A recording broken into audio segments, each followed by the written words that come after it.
오늘 이야기는 이제 순간의 힘입니다. 순간의 힘을 쓴 저자는요, 이 칩 히스, 댄 히스, 아주 똑똑한 친구들입니다. 똑똑한 사람들이고요. 둘 다 하버드를 나왔고, 한 명은 지금 스탠포드대 경영대 있고요. 댄 히스는 연구소를 운영하는 형제입니다. 최근에 서점가에서 나와 있는 어떤 마케팅 관련 책으로서는 굉장히 좋은 책입니다. 솔직히 제 경쟁자는 안 읽었으면 좋겠어요. 굉장히 제가 높게 칭찬하는 별 5개짜리입니다. 이 책은 첫 번째는 마케팅 책입니다. 고객에게 어떻게 소통하는 것이 고객 행동을 유발하고 고객 경험을 강화할 것인가를 담고 있기 때문에 기본적으로는 비즈니스 마케팅 책이지만 그 다음 단계에서는요, 이것이 책입니다. 어떻게 하면 함께 일하고 있는 동료들, 직원들의 경험을 설계할 것인가, 입사해서 승진하고 어떤 책임을 다하고 리더가 되어져 가는 과정을 설계하는 굉장히 좋은 책입니다. 책을 기본적으로 좀 보셔야 됩니다. 제 강의만 들으시면 좀 부족하고, 사례들은 제가 많이 스킵합니다. 제가 30분 내로 해야 되기 때문에요. 결론부터 말씀드리면, 칩 히스, 댄 히스는요, 사람들의 기억이라고 하는 것은 시간의 총량이 아니더라. 자신의 인생을 되돌아볼 때에도 내 인생의 모든 기간을 점수 매겨가지고 인생을 기억하지 않더라. 여행을 다녀온 사람도 첫날부터 마지막 날까지 몇 점, 총점 몇 점, 아, 이 여행사 좋아, 이렇게 하지 않더라. 직원도 1년 동안 회사 생활을 했을 때 첫날부터 365일 날까지 매일 점수 매겨가지고 총량 가져와서 아, 내 직장 생활 1년은 훌륭했어, 이렇게 하지 않더라. 뭘로 하더라? 장면이더라, 장면. 여행도 한 장면이고 직장 생활도 장면이더라. 시간의 총량이 아니라 어떤 특정한 장면들이 모여서 기억을 창조해내더라. 때로는 인간은 왜곡까지 하더라. 정말 좋았던 경험이 1년에 딱 한 번 있는데 365일 중에 하루가 행복했는데 그 하루 행복한 것 때문에 10년 후에 그 해는 행복했어, 이렇게 기억하더라. 이게 인간이다. 이 이야기가 이 책의 서론입니다. 자, 여기까지가 이제 원리입니다. 네. 자, 여기까지 끝. 이제 적용 이제 바로 들어가겠습니다. 그러면 이제 그런 장면, 결정적 순간을 설계해야 될 텐데, 비즈니스라고 하는 것은 그 결정적 순간을 어떻게 설계할 거냐, 그 원리를 여기에 나와 있는 4가지의 꼭지로 설명해 주고 있습니다. 그 첫 번째, 가장 강력합니다. 사실은 첫 번째가 고향이에요. 고향, 인스피레이션, 굉장히 충족된 하나의 경험, 이겁니다. 두 번째가 통찰, 아, 이거였구나, 깨닫게 되는 거. 세 번째, 긍지, 아, 내가 해냈어, 성취감을 느끼게 하는 거. 마지막으로 교감, 아, 내가 뭔가 연결돼 있구나 라는 거죠. 이 4가지인데 이 책에서는요, 각각 하나하나별로 사례들을 어떤 미국의 사례, 또 동양의 사례, 유럽의 사례, 개인의 사례, 마케팅적 사례를 이렇게 쭉 설명을 해주고 있습니다. 그 중에 제가 대표적인 사례 한두 개씩만 여러분에게 소개를 해드리겠습니다. 첫 번째, 재미있는 이야기가 나오는데, 인간은 기억의 총합이라는 거예요. 어떤 경험의 총합이 만족이 아니라 기억의 총합이 만족이라는 이야기입니다. 이것을 마케팅적으로 표현을 하면, 여기 보면 1점부터 7점 중에서 몇 점 받으면, 통상 4점, 5점, 6점 받으면 대부분 만족하는 거죠. 그래서 이렇게 평균 내가지고 아, 우리 만족스러웠다, 이렇게 이야기하잖아요. 칩 히스, 댄 히스 형제는요, 정면으로 그거 아니다 그래요. 아니다. 7점 맞은 것만 체크해라. 7점 맞은 것만 체크해라. 7점이 매우 만족했다잖아요. 매우 만족한 것만 의미가 있다. 나머지는 큰 의미가 없다. 그래서 뭔가를 설계를 할 때 평균적으로 높은 서비스를 설계하려고 하지 말고 그냥 보통으로 가더라도 어느 한 특정한 시점에 고향의 순간을 누릴 수 있는 서비스 설계를 해라. 이게 칩 히스 형제의, 히스 형제의 조언입니다. 자, 매직 캐슬이라고 하는 캘리포니아 주에 있는 작은 호텔이죠. 근데 이 호텔은 셀럽들한테 반드시 방문해야 되는 이 아이템으로 알려져 있습니다. 미국에. 왜 그러냐 봤더니, 여기 가보면 다른 건 다 평범해요. 그런데 호텔 안에 있는 수영장 앞에 보면 이런 빨간 부스에 전화기가 하나 놓여져 있습니다. 그리고 이렇게 적혀져 있어요. 언제든지 전화하면 아이스바를 가져다 드립니다. 이렇게 핫 라인이 적혀져 있어요. 그래서 수영장에서 놀다가 이 전화기를 딱 들면 아이스바를 가져다 주세요. 그러면 어떤 아이스바가 뭐냐면 이렇게 아이스바를 가져다 줍니다. 뭐냐면 은쟁반이에요. 일단 이게 운으로 만든 쟁반입니다. 그리고 아이스바는 평범해요. 근데 여기에 흰 장갑까지 끼고 왔어요. 남자가 가져온 게 나비 넥타까지 해가지고, 생각해보세요. 캘리포니아에 가서 그냥 시골 허름하면 되잖아요. 지금 보시면 힐튼 호텔 이런 데 아니잖아요. 그런데 전화해가지고 했는데 은쟁반에다가 의외성 갖다 줘 굉장히 공손하게 가져다 주는 거예요. 게다가 수영장에서 아이스크림 먹는 게 얼마나 맛있는데요. 드셔보셨어요? 대부분 수영장에서 아이스크림을 못 먹게 하죠.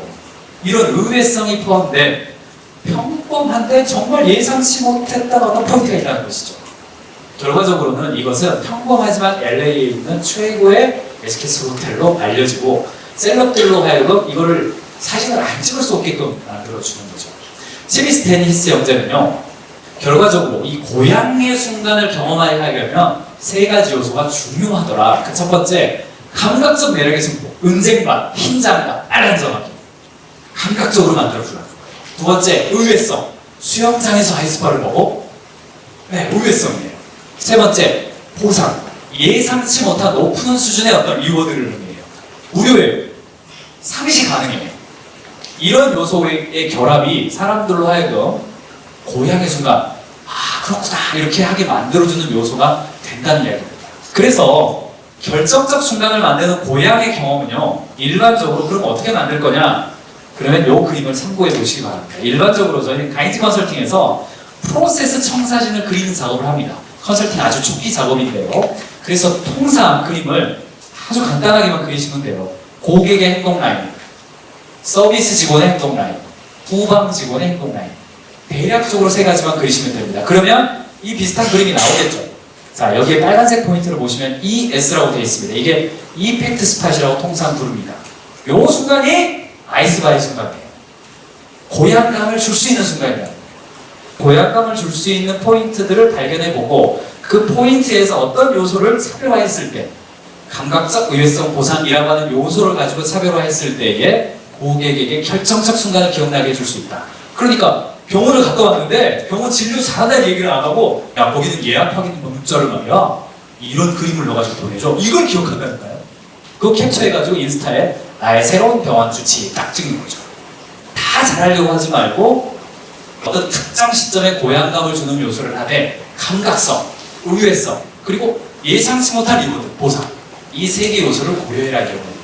한 가지 예만 들어드리겠습니다. 제가 고객 예를 들어드렸는데 이 책의 히스 형제들은요, 그 직원들에 대한 것도 상당히 중요한 요소를 다루고 있습니다. 이 책의 예인데요, 존 디어사는 구글이 인수했습니다만 아주 전통 있는 미국의 농기계 회사입니다. 여기에는요, 입사 첫날 행사가 있어요.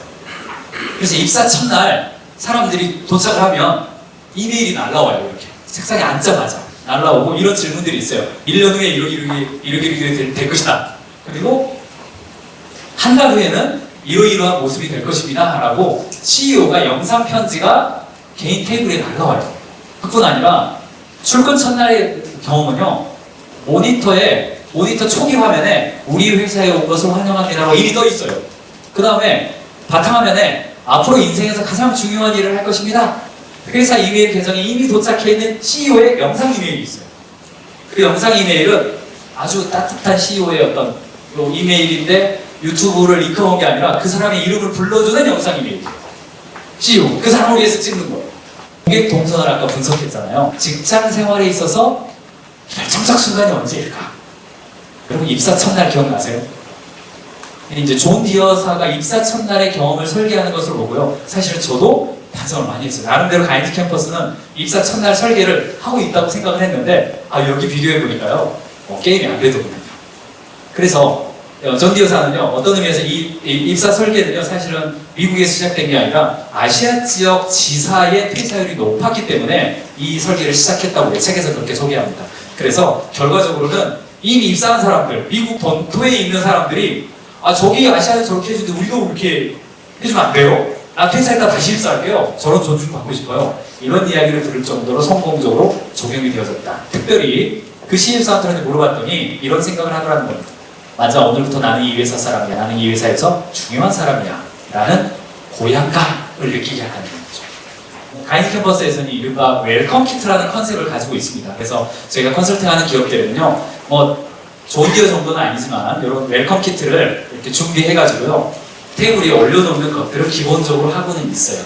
그러니까 존 디어 수준까지는 안 가더라도 기본적으로 웰컴 키트 정도는 필독스가 있다 그러면 한두 번 정도는 미리 좀 사놨다가 경제 사인도 좀 해서 환영합니다. 간단하게 이렇게 해서 하는 것 정도는 언더백 기업이라 하더라도 바로 적용할 수 있을 것 같아서 사진 여러 개가 있습니다만 몇 개 좀 가져와 봤습니다. 중요한 포인트는 뭐냐면 고객에게 결정적 순간을 설계하는 것이 중요한 만큼 오히려 그 이상으로 직원들이 함께 일하는 상황에서 결정적 순간을 설계하는 것이 중요한데요. 경영 시스템에 있어서 직원들을 성장시키는 게 얼마나 중요합니까? 직원들이 고향감을 갖는 게 얼마나 중요합니까? 그런데 그때가 직원들도 뭔가를 딱 했을 때 10배의 효과가 나는 10x의 지점이 있다는 이야기입니다. 고객에게도 효과가 있는 10배의 지점, 즉 매직캐슬 호텔에 있어서 아이스바의 그 타이밍이 있는 것처럼 직원에게도 입사 첫날 데이와 같은 어떤 타이밍이 있다는 이야기입니다. 그때를 잘 발견하시라는 이야기예요. 그래서 경영자분들이 뭔가 교육을 한다거나 집단적으로 교육을 하거나 개인적으로 뭔가 인파워링을 하고 싶을 때 10x의 포인트가 아닌 약간 생동 시점에서 하면 역효과가 나기도 합니다. 그래서 그 포인트를 안 놓치고 잘 하실 필요가 있습니다. 존 여사처럼 입사 첫날 굉장히 중요합니다. 오히려 저는 요즘은 입사 하루 전날이라고 표현을 하는데 직원 성장의 MOT, 진실의 순간을 잘 기억해 보시고요. 그것을 어떻게 내가 관리할 것인지 그 포인트를 놓치지 않는 게 굉장히 효과적이다. 이게 이 책에서요 가장 중요한 포인트 같아요. 결정적 순간에 고향감을 설계하는 것. 나머지 세 개를 사례 하나 정도씩만 예를 들어서 말씀드리겠습니다. 두 번째는요, 통찰입니다. 통찰이라고 하는 것은요, 아, 이거였구나 하고 깨달아지는 어떤 순간을 의미해요. 이것이 사람으로 하여금 인생 전체의 관점을 바꿔준다는 것입니다. 예를 들면 이 책에서는요, 신앙 이야기가 좀 나옵니다. 이 미켈란젤로의 사울의 회심이라는 작품입니다.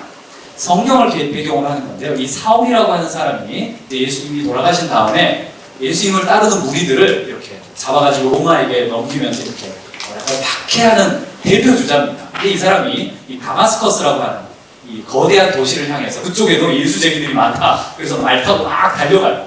그러다가 이 하늘에서 이렇게 불빛이 내려오는 거죠. 불빛이 탁 내려오는데 그 순간 깨달음을 갖습니다. 그리고 음성을 들어요.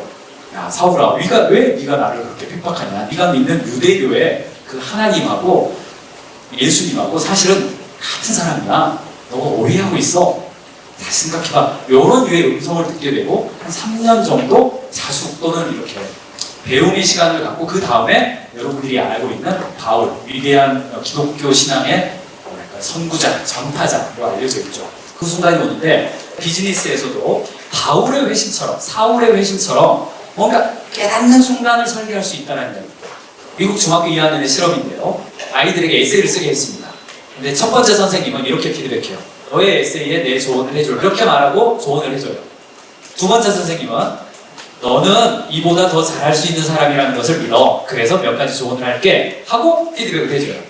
그리고 나서 밑에 한 줄을 더 넣습니다. 다시 제출하면 더 좋은 점수를 받을 수 있어. 자, 왼쪽 그룹은 이 피드백을 받은 학생 중에서 약 40%의 사람들이 레포트를 다시 제출합니다. 오른쪽 그룹은 무려 80%의 아이들이 다시 제출하는데 제출했을 때 그 수정의 양이 2배예요. 그러니까 깨닫게 만들어주는 거죠. 뭘 깨닫게 만들었습니까? 이 선생님은 내가 잘할 수 있다라는 어떤 인식을 깨닫게 만들어줍니다. 여러분들도 요즘은 사실은 그 톡을 많이 하는 시대가 됐습니다. 그래서 경영자들이 얼굴 보고 하면 약간 좀 닭살 돋는 것도 톡으로 했을 때 좀 부드럽게 이렇게 표현하기 쉬운 점이 좀 있습니다. 그래서 잘할 수 있다는 것은 나는 믿는데 이렇게 할 수 있다고 나는 기대합니다. 이렇게 할 수 있는 사람은 나는 믿습니다. 이렇게 해주고 격려와 칭찬과 더불어서 약간의 도전을 해주면 훨씬 2배의 차이가 있다는 얘기입니다. 물론 상호 간의 신뢰가 바탕이 되어져야겠죠. 통찰입니다. 깨달음을 설계하는 것입니다. 그래서 리더가 멤버에게 통찰을 주기 위해서는 높은 기준과 확신을 부여해주고 방향성을 제시해주거라. 이런 조언을 키스 형제가 하고 있습니다. 그러니까 마케팅적으로도 이야기하지만 다른 한편으로 리더십 차원에서도 동시에 이야기를 해주고 있는 그런 책이라고 말씀드렸죠. 세 번째는요, 긍지 이야기가 나옵니다. 긍지를 느끼게 해주는 것이죠. 인간이라는 존재가 긍지를 느끼고 싶어하는 존재입니다. 심지어는 자기가 좋아서 하는 일에 대해서도 도전하고 긍지를 느끼고 도전하고 긍지를 느껴요. 긍지의 요소를 담았을 때 그 영역의 사이즈가 늘어나고 사람들이 동참하고 함께하게 되고 그렇게 됩니다. 기업들은요, 기업의 사이즈가 커갈수록 긍지 요소를 만들기 위해서 승진해주는 경우가 있습니다. 성과 때문에 하는 건 물론 있지만 이 이면의 메커니즘은 인간이란 존재에 대한 이해가 있기 때문입니다. 승진 씨가 엄청 중요하게 여깁니다. 빨간 카페 깔고 나 이렇게 합니다. 왜요? 긍지를 느끼는 순간입니다. 직장 생활에서 필요합니다. 돈 얼마 안 듭니다. 월급 올려주는 거 훨씬 이상입니다. 긍지를 느끼는 요소를 많이 넣어주십시오. 올해 연말 다가옵니다. 내년부터 과장에 이러시면 안 돼요. 명분을 만들고 사령장 주고 박수 받게 해주고 꽃다발도 주고 긍지를 느끼는 순간입니다. 이정표를 만들고 작은 성공을 맛보게 해주는 요소입니다. 고객에 대해서도 마찬가지입니다. 포인트 제도, 등급 제도 다 있습니다. 회원 등급 다 있습니다. 마지막으로 교감인데요. 교감은 두 가지의 교감이에요. 첫 번째는 인간으로서 상호 간의 교감이고, 두 번째는 인간이라는 존재는 영성이 있습니다. 항상 초월적인 것을 항상 갈구하는 존재예요. 인간의 존재는 분명히 다른 동물들과 다른 어떤 영적인 걸 추구합니다. 그러니까 동서고금을 막론하고 고대 문명은 공통적으로 나타나는 것이 뭔가 신에 대한 개념이 있어요. 하다못해 산신령한테도 기도해요. 그래서 인간의 교감이라고 하는 것은 사람 간의 교감이 있고 영원한 어떤 초월성과의 교감이 있어요. 히스 형제는 이 두 가지를 다 이야기해 줍니다. 이 샤프라고 하는 미국의 아주 유명한 병원 체인입니다. 여기는요 1년에 한 번씩 12,000명의 전 직원이 모여서 컨퍼런스 합니다. 그것을 통해서 뭘 느끼냐면 여기에서 기술회의 같은 거 하지 않습니다. 여기에서는 오직 무슨 이야기만 하냐면 어떻게 하면 우리가 고객 경험 설계를 잘해줄 것이냐, 어떻게 하면 우리가 고객에 대해서 우리 가치에 맞는 행동을 해주게 할 것이냐, 우리가 어떻게 하면 고객을 정말 행복하게 해줄 것이냐, 이 이야기만 합니다. 그걸 통해서 우리가 서로 연결되어 있다는 것을 자부심을 느끼는 거죠. 서로가 우리의 공동의 목표를 향해서 공동체성으로 교감되어 있다는 인식. 회사 내에서 전체가 모였을 때, 전체 회의 하시죠? 전체가 모였을 때 우리가 서로 하나의 목적하에 연결되어 있다는 것을 설계하는 거 너무너무나 중요한 요소입니다. 이 샤프가 만족도가 결과가 이렇게 됐다는 이야기가 계속합니다. 이 자리에서도 몇 번 예를 들어드렸습니다. 스타벅스가 전체 회의 컨퍼런스를 하냐고 문 닫고 이런 요소입니다. 사실 가인즈 캠퍼스는요 기독 크리스천 기반의 컨설팅 회사입니다. 그래서 성경에서는요, 성경에서 어떻게 하냐면 비즈니스를 돈 벌려고 하지 말고 네 이웃을 사랑한다는 마음으로 비즈니스를 해라, 이런 교훈이 성경에는 많이 나와 있어요. 그래서 가이드 캠퍼스의 컨설턴트는요 그 목적하에 서로 하나로 연결되어 있다는 교감을 갖습니다. 메이저볼에서 요구해요. 구호도 있습니다. 같은 이야기라는 뜻입니다. 초월적인 어떤 것과 초월적인 어떤 사명과의 교감, 그 사명을 함께하고 있는 사람들과의 교감, 고객에 대해서도 사명을 함께한다는 교감. 이 탐스 슈즈나 할리 데이비슨 같은 곳이 굉장히 그걸 잘하고 있는 기업 중에 하나죠. 여러분 사례를 이미 알고 계실 거예요. 정리할게요. 고객 혹은 직원에게 결정적 순간을 제공하는 것. 그 첫 번째, 고향감. 영원히 간직하고 싶은 어떤 순간들을 만들어주는 것입니다. 두 번째, 통찰입니다. 불현를 깨닫게 해주는 거예요. 뭔가를. 세 번째, 긍지입니다.